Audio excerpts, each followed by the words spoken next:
All right, here we go with Chapter 12, Part 2 of Lincoln by Harold Holzer.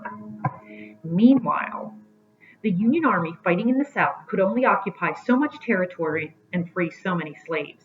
By now, the armed forces under the overall leadership of General Grant had redirected their strategy. At Lincoln's urging, the Army had changed its goal from that of conquering Southern cities to that of destroying Southern armies. This new emphasis was wise, but it meant that soldiers were now less likely than before to find and free large numbers of enslaved people. Clearly, a new and broader policy was urgently required. That Lincoln's proclamation had gone far, but not far enough, was evident in a sad letter the president received that summer from a slave named Annie Davis. Mr. President, it is my desire to be free, to go see my people on the Eastern Shore. My mistress won't let me. You will please let me know if we are free and what I can do. I write to you for advice. Please send me word this week or as soon as possible and oblige. But Annie Davis was not free. As an enslaved resident of Bel Air, Maryland, a Union slave state, the Emancipation Proclamation did not apply to her case. Only a constitutional amendment could help enslaved people in border states like Maryland.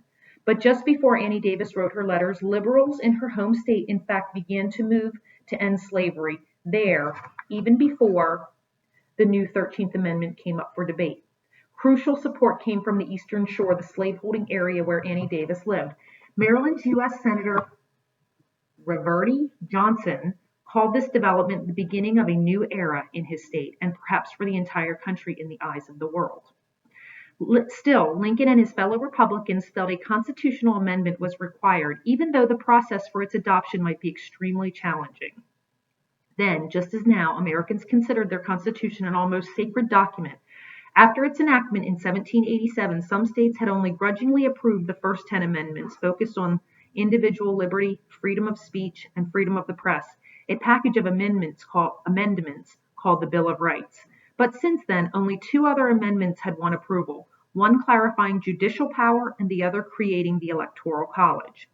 The Constitution itself had never mentioned slavery by name, though it did refer to persons held to service as labor. According to the Constitution, a slave counted as 3/5 of a person for purposes of measuring state population.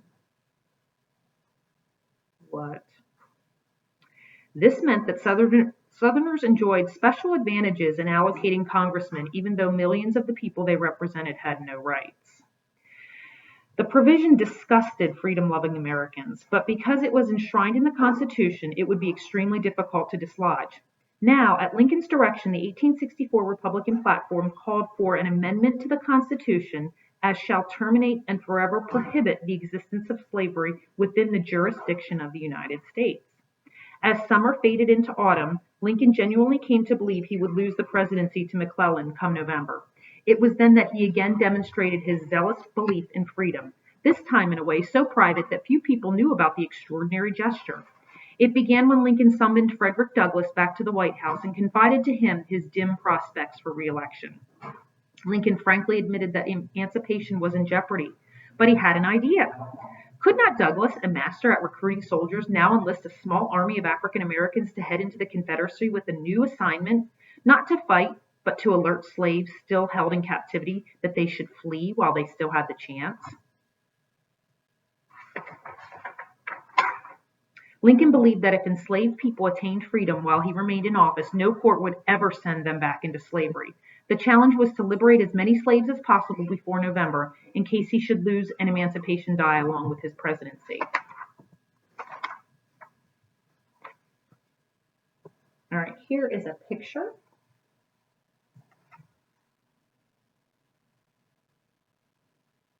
Okay, and I will read the caption. The 1864 pro-Republican political cartoon sharply contrasted Lincoln placing African Americans in uniform and subduing Confederate President Jefferson Davis with his opponent, George B. McClellan, making peace with Davis and threatening an ex-slave. So these are the kinds of things that are kind of advertisements for specific candidates, kind of like you see signs in the yard today.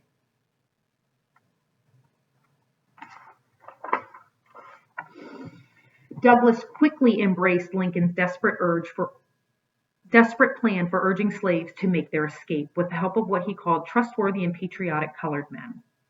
In short order, Douglas reported back to the president that all with whom I have thus far spoken on the subject concur in the wisdom and the benevolence of the idea, and some of them think it is practicable. He then outlined a detailed plan that called for hiring dozens of agents at $2 a day and sending behind enemy lines to visit plantations and encourage slaves to seek refuge. As it turned out, the plan never had to be put into motion, but it certainly demonstrated Lincoln's sincerity as an emancipator. Douglas later agreed that it provided evidence conclusive on Mr. Lincoln's part that the proclamation, so far at least as he was concerned, was not effected merely as a necessity, but also out of an earnest desire to end human bondage. When a pro-war Democrat wrote to Lincoln during the campaign to ask whether he would consider asking Jefferson Davis for a truce, perhaps offering to retract the Emancipation Proclamation in return for peace, Lincoln was adamant.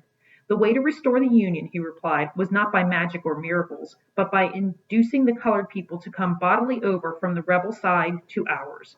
The issues of slavery and freedom no longer remained open to debate. I am sure you would not desire me to say, wrote Lincoln, that I am ready, whenever convenient, to join in re-enslaving those who shall have served us in consideration of our promise. As a matter of morals, could such treachery by any possibility escape the curses of heaven or of any good men? As a matter of policy, to announce such a purpose would ruin the Union cause itself. All recruiting of colored men would instantly cease, and all colored men now in our service would instantly desert us, and rightfully too. Why should they give their lives for us, with full notice of our purpose to betray them? Still, Lincoln sensed that his unbreakable support for emancipation would likely cost him many votes in November. He still believed he had little chance of re-election until a major military success suddenly reversed the political momentum. On September 7th, 3 days after the Democrats nominated McClellan to oppose Lincoln for president, General William T. Sherman captured the city of Atlanta. Then Sherman commenced a dramatic march to the Atlantic shore.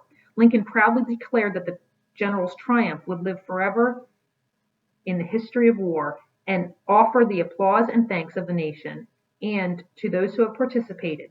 The stunning victory proved a political game changer.